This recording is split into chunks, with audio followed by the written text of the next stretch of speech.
नमस्कार friends, CVM higher secondary education complex Vallabh Vidyanagar, जिनको हम टीवी पटेल के नाम से पहचानते हैं, आज स्टैंडर्ड 11 के अंदर अकाउंटेंसी सब्जेक्ट के अंदर नए विषय पर हम आज चर्चा करने वाले हैं।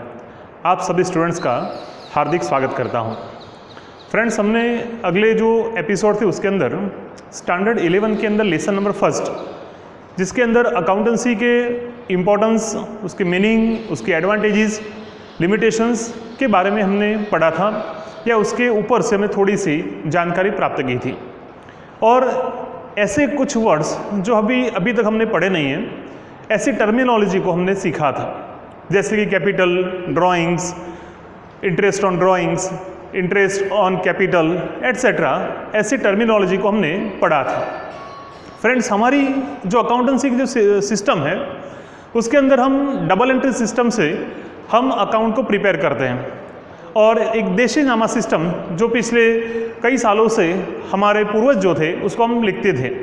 लेकिन अभी करंट के अंदर डबल एंट्री सिस्टम से हम अकाउंट को प्रिपेयर करते थे। अब इस डबल एंट्री सिस्टम को जब हमें सीखना है तो एक स्टेप बाय स्टेप हम उसको सीखते चलेंगे। अब डबल एंट्री सिस्टम को सीखने के लिए हमारी जो बात होगी वो वाउचर से हम स्टार्ट करते करते चलेंगे। वाउचर से आगे बढ़ते हुए हम ड्यूअल इफेक्ट्स के नाम से हम पहचानेंगे। ड्यूअल इफेक्ट्स के बाद हम टाइप्स ऑफ अकाउंट, उसको हम क्लासिफिकेशन करेंगे। उसके बाद जनरल एट्सेट्रा। जनरल के बाद सब्सिडरी बुक्स, इसके बाद general proper, ledger posting, trial balance, balance sheet को बनाते हुए हम हमारे एंडिंग तक, प्रॉफिट या लॉस तक हम वहाँ पर पहुँचने वाले हैं। तो हमारी जब ये शुरुआत अच्छी होती है तो बेसिक फाउंडेशन अच्छा होगा, तो हमें आने वाले दिनों में अकाउंट प्रिपेयर करने के लिए किसी भी प्रकार की परेशानी नहीं होगी। तो हम आज स्टार्ट करते हैं हमारे लेसन नंबर 2 से, जिसका नाम मैंने यहाँ पर लिखा है ड्यूअल इफेक्ट्स। तो ड्यूअल इफेक्ट्स क्या है and types of account. Dual effects किसको कहेंगे? तो हमारी जो सिस्टम है जिसको हम अकाउंट प्रिपेयर करने वाले हैं, जिसको हम डबल एंट्री सिस्टम से कहते हैं, तो ड्यूअल इफेक्ट्स यानी जो भी ट्रांजैक्शंस होंगे उसकी 2 इफेक्ट हमें वहाँ से निकाल लिए, और 2 इफेक्ट निकालने के बाद जब उसकी जो स्टेप है उस स्टेप से हमें आगे फॉरवर्ड करना रहेगा। लेकिन हम आगे बढ़ते हैं तब उससे पहले हम इस बात को हम थोड़ा सा याद कर लेते हैं कि पहले हमने सीखा था टर्मिनोलॉजी के अंदर कि ट्रांजैक्शंस होते हैं। तो किसको हम ट्रांजैक्शंस कहेंगे? 2 और 2 से ज़्यादा व्यक्ति के पास जो लेन देन होती है यहाँ पर, उसको हम ट्रांजैक्शंस के नाम से पहचानेंगे। लेकिन ऐसे ट्रांजैक्शंस जो बिजनेस के साथ रिलेटेड हो यहाँ पर, तो यहाँ पर लिखा था हमने एक्सचेंज ऑफ प्रोडक्ट और सर्विसेज टू और मोर पर्सन्स, दोनों के बीच में विनिमय कह सकते हैं। यहाँ पर गुजराती वर्ड है हमारा विनिमय, यानी एक दूसरे के पास से लेन देन करना। एक्सचेंज ऑफ प्रोडक्ट, किसी चीज को हम एक्सचेंज करते हैं, या सर्विस को हम एक्सचेंज करते हैं टू और मोर पर्सन्स। ये जो सेंटेंस है उसके अंदर हमें एक बात याद करनी है कि यहाँ पर इकोनॉमिक जो ट्रांजैक्शंस हम लिखेंगे, जो उसके 2 पार्ट्स हैं हमारे, नॉन इकोनॉमिक ट्रांजैक्शंस हैं, जिसके अंदर हमें जो लिखना है, हमें जिसकी एंट्री करनी है, वो होगी हमारे इकोनॉमिक ट्रांजैक्शंस के बारे में। तो कौन सी इकोनॉमिक ट्रांजैक्शन कहेंगे? तो जिसके साथ कैश, क्रेडिट और अदर जो ट्रांजैक्शंस जुड़े हुए होते हैं, जिसको हम इकोनॉमिक ट्रांजैक्शंस के नाम से पहचानते हैं। एक बात हमें याद करना है कि इकोनॉमिक ट्रांजैक्शन के अंदर जो मीडिएटर है हमारा, वो मनी है हमारा। उस लास्ट टाइम हमने जब सीखा था उस टाइम कहा था किसी भी चीज़ को परचेज करना हो तो हमें पैसे उसके सामने पे करने पड़ते हैं, या हमें किसी भी सर्विस लेनी हो तो हमें सामने उसको हमें पैसे पे करने हैं। सिखाया था उस टाइम पर कि हमें मान लो कि इलेक्ट्रिसिटी हम यूज़ कर रहे हैं यहाँ पर, तो इलेक्ट्रिसिटी पावर को यूज़ करने के बाद उसका जब बिल आता है तो हम बिल उसको पे करते हैं यहाँ पर। तो all are the business transactions. लेकिन उसको हम अलग से क्लासीफाई करेंगे उसको इकोनॉमिक ट्रांजैक्शंस के अंदर।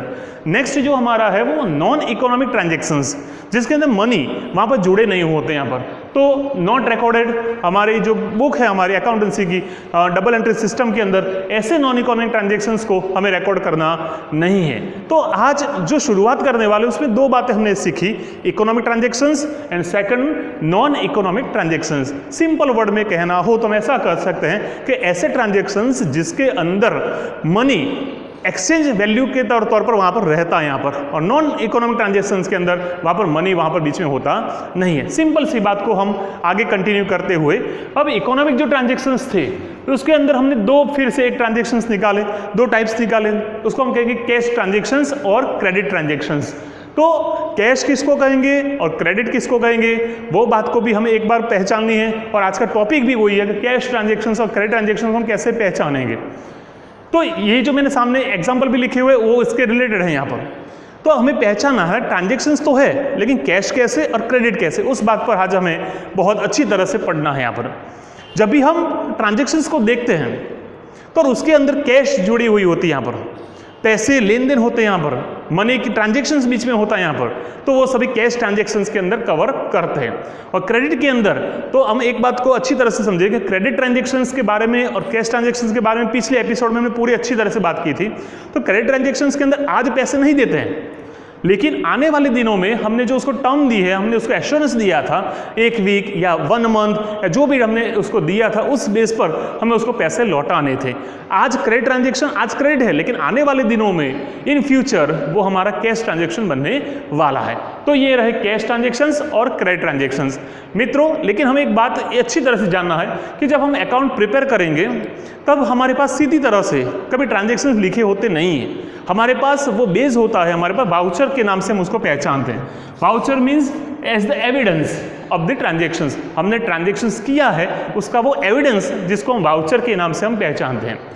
यहाँ पर तो हम प्रैक्टिकल के तौर पर हम जब सीखते हैं तो हमें ट्रांजेक्शन रिटर्न फॉर्म में लिखे होते हैं यहाँ पर, लेकिन जब हम मार्केट के अंदर जाएंगे आने वाले दिनों के अंदर, जब अकाउंट प्रिपेयर करेंगे तब हमें सीधी लाइन के अंदर कभी भी हमें ट्रांजेक्शन दिए होंगे नहीं। हमें वाउचर को देखकर हमें अच्छी तरह से उसको पहचानना है, आइडेंटिफाई करना है और उसकी जो भी इफेक्ट आती है उसको इफेक्ट को अच्छी तरह से सॉल्व करना है। तो एंड वाउचर में हम क्या कहेंगे, voucher is the evidence of the transaction, जो ट्रांजेक्शन हुआ है उसका वो एविडेंस है। अब अच्छी बातें तो हम कर लेते हैं यहाँ पर, लेकिन उसको समझना भी अच्छी तरह से। कैसे पहचानेंगे वाउचर को, कैसे, तो सिंपल, आपके अभी तक स्टैंडर्ड 1 से लेकर स्टैंडर्ड 10 तक आपने जो पढ़ाई की उस तक वो कौन कौन से ट्रांजेक्शन आपके साथ है वो एक बार आपको हिंट याद करवा देता हूँ यहाँ पर। मान लो कि आपने बैंक के अंदर पैसे डिपॉजिट करवाए हैं, आपका खुद का या आपका पिताजी का जो भी अकाउंट है उसके अंदर आपने पैसे डिपॉजिट करवाए हैं। आपको पैसे डिपॉजिट करना था, आपके पिताजी ने आपको 10,000 रुपये दिए कि कहा बेटा आप बैंक ऑफ बड़ौदा के अंदर जाके 10,000 रुपये डिपॉजिट करके आना है। आप बैंक में जाते हो और वहाँ से एक स्लिप आपको वहाँ पर दी जाती है, यहाँ पर है ना, आप सबने उसको देखी होगी। उस स्लिप के अंदर 2 पार्ट होते हैं, यहाँ पर 2 पार्ट यहाँ पर दिए होते हैं यहाँ पर। तो आप दोनों साइड पर जो भी सजेशंस या जो भी आपको डिटेल्स कही जाती है वो आप फिलअप करते हो यहाँ पर दोनों साइड पर। वो स्लिप को आप जब डिपॉजिट करवाने जाते हो तब देते हो कैशियर को, कैशियर उसको एक्सेप्ट करता है यहाँ पर और आपको एक सील दे लगा के वो आपको ये वाला जो पोर्शन आपको वापस देता है यहाँ पर। That means this is the evidence of transactions, ये एविडेंस रहा, ये आपने देखा होगा या आपने कई बार उसका उपयोग भी किया होगा। बैंक में से आपने पैसे विड्रॉ किए तो वो भी आपको पता है यहाँ पर कि आपकी जो चेक बुक थी उस चेक बुक में से आपने ए साइड वाला पोर्शन आपने अपने पास रखा, यहाँ से चेक विड्रॉ करके आपने पैसे विड्रॉ किए। That means this is the voucher of withdraw of the money, ये पैसे हमने विड्रॉ किए उसका ये वाउचर रहा। एक सिंपल सा और आपको एग्जांपल देता हूँ यहाँ पर कि आपने कई बार परचेस किया होगा तो ये आपका वाउचर रहा, है ना। उस वाउचर के अंदर आपने लिखा होगा यहाँ पर साई महावीर स्टोर्स, ऐसा वो पार्टी जो स्टोर का नाम है उसका नाम, यहाँ पर उसका एड्रेस, यहाँ पर डेट, यहाँ पर श्री, यहाँ पर करके उसको डिटेल आपको दी होंगी यहाँ पर। That means this is the voucher. और उस वाउचर को हमें ट्रांजेक्शन्स में कन्वर्ट करके डबल एंट्री सिस्टम के अंदर उसकी हमें इफेक्ट वहाँ पर देनी है। इन शॉर्ट इतनी बातों से हमें इतना पता चला कि वाउचर को हमें पहचान कर उसकी हमें इफेक्ट वहाँ पर देनी है। फ्रेंड्स, हमें इतना परेशान भी होना नहीं है, हमें किसी भी बात पर हमें कन्फ्यूजन भी लाना नहीं है कि बहुत इजी तरीके से हम 11th स्टैंडर्ड के अंदर इसको सीखते सीखते चलेंगे। एक बार आपको ध्यान रखना ये नया है इसलिए उसको दोबारा रिपीट भी करना पड़ेगा, डायरेक्टली पता भी नहीं चलेगा, लेकिन उसका पुनरावृत्ति करेंगे, प्रैक्टिस करेंगे तो हमें अच्छी तरह से उसको हम जान पाएंगे। राइट, तो फिर से हम रिवीजन पर तौर पर 2 मिनट में बात कर लेते हैं। हमने क्या सीखा, हमने बिजनेस ट्रांजेक्शंस, उसके अंदर 2 बातें आई, इकोनॉमिक एंड नॉन इकोनॉमिक। जो इकोनॉमिक ट्रांजेक्शंस है उसको हम रिकॉर्ड करेंगे, नॉन इकोनॉमिक ट्रांजेक्शंस को हम डबल एंट्री सिस्टम के अंदर रिकॉर्ड करने वाले नहीं है। इकोनॉमिक ट्रांजेक्शन के हमने फिर से 2 क्लासिफिकेशन दिए, उसको हम कहेंगे कैश ट्रांजेक्शंस और क्रेडिट ट्रांजेक्शंस। अब जब भी आपके पास ट्रांजेक्शंस आते हैं तो आप उसको कैसे पहचानोगे कि ये कैश ट्रांजेक्शंस है या क्रेडिट ट्रांजेक्शंस है, तो उसके सिंपल से रूल्स हमारे टेक्स्ट बुक के अंदर हमें दिए हैं और हमने भी उसको शॉर्ट आउट करके आपके सामने यहाँ पर प्रेजेंट किया है।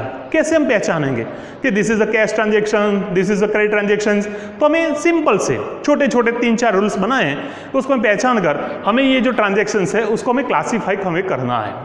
राइट। तो हम पहचानते हैं हमारा फर्स्ट वाला जो बात है हमारी, एक्सचेंज थ्रू कैश और बैंक। जो भी ट्रांजेक्शन होगा या जो होने वाला है उसके बीच एक्सचेंज थ्रू कैश और बैंक, जो भी ट्रांजेक्शन्स करेंगे, जो भी हम एक्सचेंज करने वाले हैं, चाहे वो प्रोडक्ट हो चाहे वो सर्विस हो, जो भी देने वाले हो, उसके अंदर हमारे पास कैश या बैंक साथ में जुड़ी हुई होगी। आपके पास दो बातें हो सकती है, या तो कैश बैलेंस या तो बैंक बैलेंस। आप कैश देते हो तो भी कैश ट्रांजेक्शंस, और चेक देते हो तो आप बैंक अकाउंट में से वो पैसे माइनस होकर वो आपके अकाउंट में से निकल जाएंगे, तो भी वो कैश ट्रांजेक्शंस के नाम से हम पहचानेंगे। तो सीधी सी बात हुई, कैश ट्रांजेक्शन और बैंक ट्रांजेक्शन दोनों इक्वल है हमारे पास, लेकिन एक्सचेंज थ्रू कैश और बैंक के नाम से हम पहचानेंगे। अब सेकंड जो नियम से हमारा, वर्ड कैश मेंशन्ड, ये सिंपल मैंने शॉर्ट में लिख दिया है ताकि हमें हमेशा पता चले ये क्या कहने वाला है। जो भी ट्रांजेक्शन्स हमें दिया गया है उसके अंदर एक सिंपल सा वर्ड लिखा होगा जिसको हम कहेंगे कैश, वो मेंशन किया होगा। फ्रेंड्स समझ लेना अच्छी तरह से, जो भी ट्रांजेक्शन्स लिए हैं या जो भी ट्रांजेक्शन्स हमें दिए गए हैं उसके अंदर वर्ड कैश मेंशन किया होगा। तो हमें जो ट्रांजेक्शन के अंदर वर्ड कैश लिखा होगा तो हमें उसको पहचाना है कि this is a cash transaction, है ना। वर्ड लिखा था ₹10,000 सैलरी पेड बाय कैश, है ना। आप सेंटेंस समझ सकते हो यहाँ पर, ₹10,000 salary paid by cash. Cash word is mentioned in the transaction, so we call as a cash transactions, right. तो ये सिंपल सा रूल्स आपको पता चला यहाँ पर। सेकंड जो बात है, word cash also mentioned in name of person, तो हम इसको भी हम कैश ट्रांजेक्शन के नाम से पहचानेंगे, लेकिन समझने के बाद लिखना नहीं है डायरेक्टली। वर्ड कैश इंक्लूडेड, हमारा वर्ड कैश इंक्लूडेड है यहाँ पर, लेकिन जो पार्टी है हमारी जिसके साथ हम एक्सचेंज प्रोडक्ट या सर्विस कर रहे हैं उसका नाम भी हमें दिया हो तो भी हमें उसको कैश ट्रांजेक्शन्स के नाम से हमें पहचानना है। एक सिंपल सा एग्जांपल आपको देता हूँ, ₹5,000 furniture purchase from Swaminarayan mart. फिर से, ₹5,000 furniture purchase from Swaminarayan mart by cash. तो यहाँ पर कैश शब्द भी लिखा है यहाँ पर, और स्वामीनारायण फर्नीचर मार्ट जो एक शॉप है उस शॉप का भी नाम लिखा है यहाँ पर। तो हमें आइडेंटिफाई करना है कि this is a cash transactions, right. Next one, only name of person, याद कर लेना फिर से यहाँ पर, only name of person but no word use of cash in transactions. यहाँ पर क्या लिखा है यहाँ पर, only name of person, party का नाम है लेकिन हमारे पास कैश वर्ड नहीं लिखा है, तो हमें ऐसा कहना कि this is a credit transactions, हमें इस तरह से पहचानना है। तो पहला जो इलस्ट्रेशन दिया था वो एक बार याद कर लो, ₹10,000 furniture purchase from Swaminarayan mart.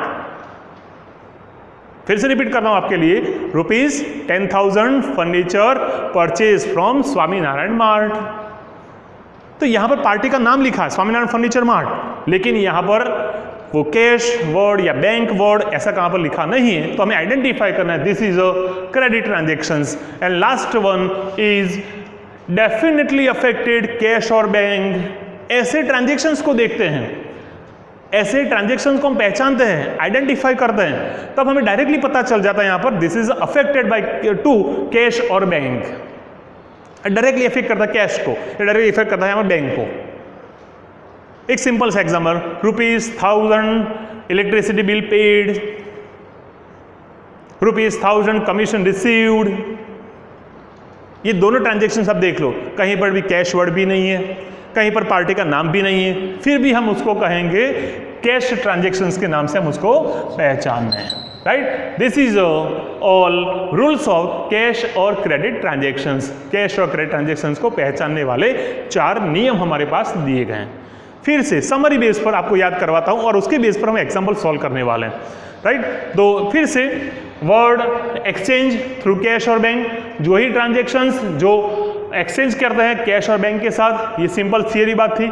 4 rules हमारे पास ऐसे हैं यहाँ पर, वर्ड कैश मेंशन्ड, जो भी ट्रांजेक्शन के अंदर वर्ड कैश उल्लेखित किया गया है, मेंशन किया गया है, तो non as a cash transaction. Second one, word cash use in transactions, also name of person या party also included in transaction, so we call as a cash transactions.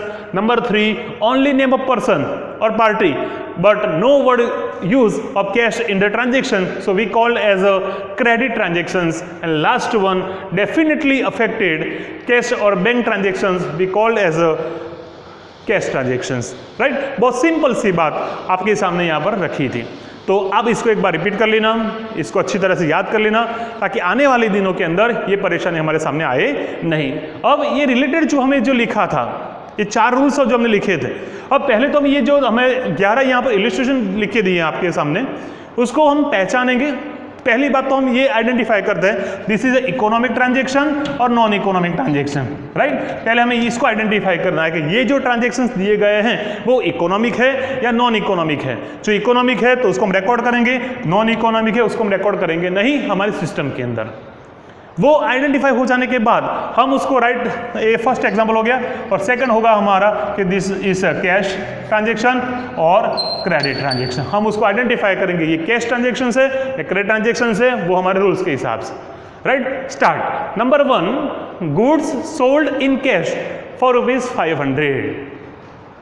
एक एक एग्जाम्पल को अच्छी तरह से पहचानना है आपको। Goods sold in cash for ₹500, हमने गुड्स को सेल किया है, हमने बेचा है, that means exchange of product.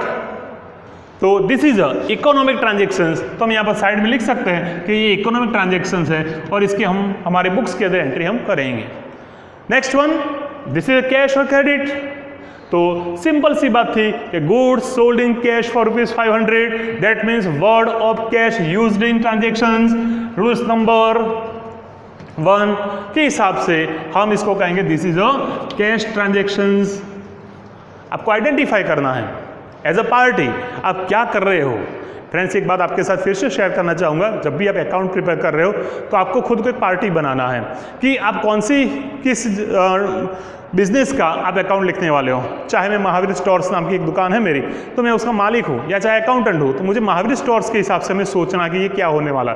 चाहे मेरा श्रीराम फर्नीचर मार्ट है, तो हमें इसे सोचना है कि श्रीराम फर्नीचर मार्ट किस प्रकार से ट्रांजेक्शंस करता है, उस हिसाब से हमें चलना है यहाँ पर, right. Number 2, goods purchase for ₹800, तो सीधी सी बात थी, this is economic transactions, but this is cash और क्रेडिट। तो यहाँ पर गुड्स परचेज फॉर ₹800, तो डायरेक्टली हमें पता चलता है यहाँ पर कि पार्टी का नाम भी नहीं है, वहाँ पर कैश वर्ड भी नहीं है, डायरेक्ट अफेक्टेड टू कैश और bank, so we call as this is a cash transactions, right. And third one is goods of ₹900 sold to Meena.